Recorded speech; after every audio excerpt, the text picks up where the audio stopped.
मौसम का आना, मौसम का जाना, ये सारा कुछ प्रकृति का नियम है। पत्ते उगते हैं और वो सूख के झड़ जाते हैं, फिर नए पत्ते निकलते हैं। ये सारा प्रकृति के नियम के अनुसार चलता ही रहता है। लेकिन जीवन में चाहे जैसी भी समय आए, जैसी भी परिस्थिति आए, अपने को संयम में रखें। इसे प्रकृति के नियम की तरह बदलते ना रहें, अन्यथा आपका जीवन आत्मग्लानि से भर जाएगा। कई बार ऐसा होता है। आज की हमारी कहानी इसी आत्मग्लानि पर निर्भर है।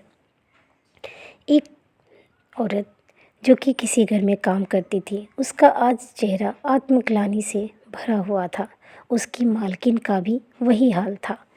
उसे समझ में नहीं आ रहा था क्या करे। मालकिन भी अपने आप को समझा नहीं पा रही थी कि आखिर वो क्या निश्चय करे।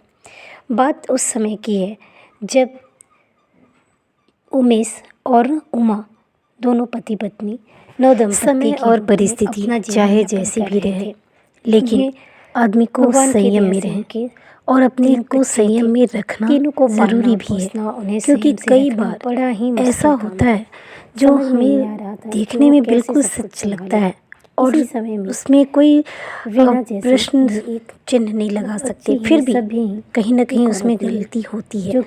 आत्मग्लानि से हमारा चेहरा बहुत ही सही तरीके से संभालने लगी थी। पता ही नहीं चला कि कब समय बीता और कैसे बच्चे बड़े हो गए और उस उमा ने सब कुछ संभाल लिया और इतनी अच्छी तरीके से संभाला कि कभी सोचने का समय ही नहीं मिला। उमा और उमेश दोनों दंपत्ति भी उस रागनी से बहुत ही ज़्यादा खुश थे। रीना बहुत ही सभ्य थी। वो हर एक काम इतने सलीके से करती, लगता वो उस घर की सदस्य हो और उसे भी उतना ही प्यार मिलता जैसे उसका अपना घर। इस तरह समय बीतता गया। धीरे धीरे बच्चे बड़े होने लगे। बच्चों की शादी हो गई, बेटी की शादी हो गई।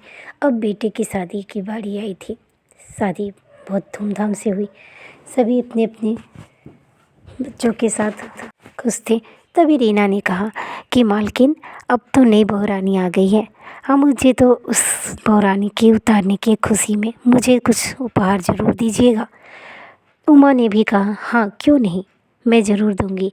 रीना कहती है कि मैं ऐसे छोटे मोटे उपहार से नहीं मानूंगी, मैं तो इस बार अच्छा सा सोना या चांदी ही लूँगी। उमा भी खुश होती है, बोलती है, अरे अरे हाँ, तुम्हारा हक बनता है, तुम्हें ज़रूर मिलेगा। इस तरह समय बीतता गया। बच्चे बड़े हो गए थे और अब वो शादी भी हो चुकी थी, जिसका रीना को बहुत बेसब्री से इंतज़ार था, क्योंकि उसे बड़ा उपहार जो मिलने वाला था। समय बीता, तभी जो नए दंपत्ति, उनके बेटे की जो शादी हुई थी, वो दोनों बाहर घूमने के लिए जा रहे थे। तभी उमा ने कहा कि बेटा, तुम दोनों अपने जितने भी गहने आभूषण हैं उसे सब एक पुटली में बांधकर मुझे दे देना, ताकि मैं उसे सही तरीके से रख सकूं। तुम बस अभी बाहर चले जाओगे, फिर सब कौन संभालेगा।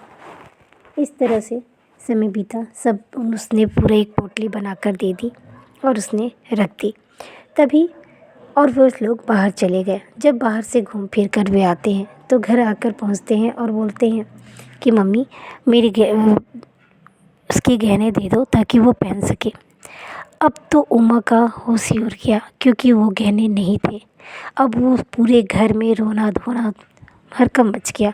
चारों तरफ ढूंढने के बाद भी नहीं मिला। उमा रुका रो रो कर बुरा हाल था। आखिर नई बहू के गहने जो थे, आखिर बहू रानी क्या सोचेगी, ये सोच सोच कर उमा का तो मानो बुरा हाल हो चुका था। वो रोती ही जा रही थी।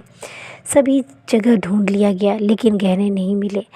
तब अंत में एक एक कोना कोना छान मारने के बाद उनकी उमा और उमेश के बच्चों ने यही निश्चय किया कि ज़रूर इस रीना ने ही चोरी कर ली है। इसे ऐसे भी गहनों की बहुत ताक थी और ये चाहती थी लेना, इसे अभी तक नहीं मिला तो यही ले ली होगी। बहुत खोजबीन और पूछताछ के बाद भी जब पता ना चला, तो अंत में बच्चों ने पुलिस का सहारा लिया। पुलिस को घर पे लाया गया।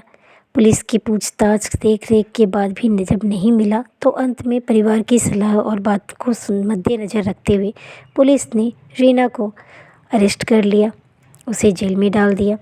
बहुत मार पीट और पूछताछ के बाद भी रीना ने ये नहीं स्वीकारा कि उसने गहनों की पोटली ली है, क्योंकि उसने लिया ही नहीं था।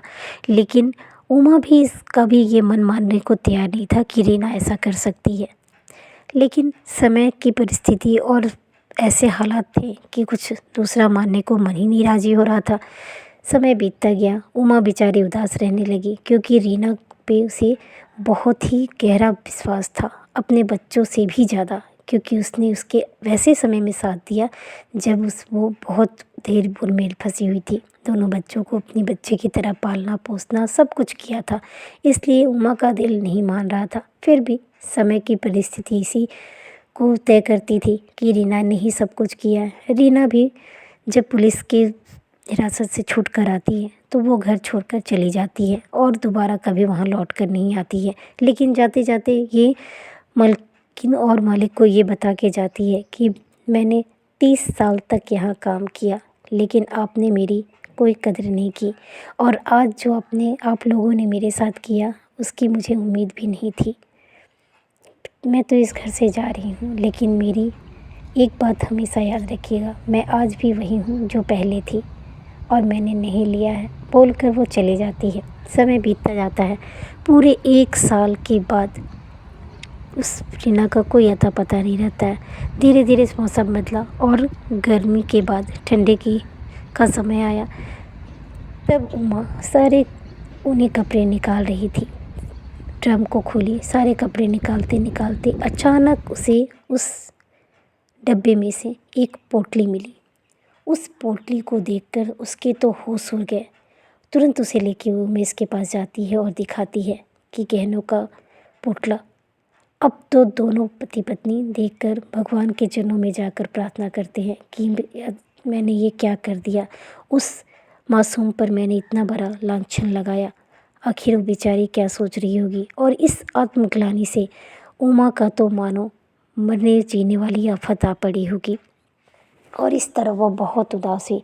अब किसी तरह वह उससे जाकर रीना के पास जाकर माफ़ी मांगना चाहती थी, लेकिन रीना भी अपनी जगह को छोड़ चली थी और वहाँ से दूर कहीं जा चुकी थी, किसी को कोई पता नहीं। इस आत्मग्लानि के मारे उमा जो अपने आप को कोसती रही, वो शायद उसने उम्मीद भी नहीं की थी। इस कहानी से हमें ये सीख मिलती है कि कभी कभी जो हमें दिखता है, जो सामने नज़र आता है, वो सच नहीं होता है, और ना ही जो हमें समझ में आए लगे वो भी सच होता है। कई बार बारीकी से देखने के बाद हालात और परिस्थिति कुछ और ही बता जाती है, जो कि रीना के साथ हुआ। रीना बेचारी मासूम और सही थी, लेकिन उसे हालात ने इस हद तक ला गिराया कि उमा भी ये मानने को राज़ी हो गई। इसी आत्मग्लानि के साथ उमा ताउम्र जीती रही।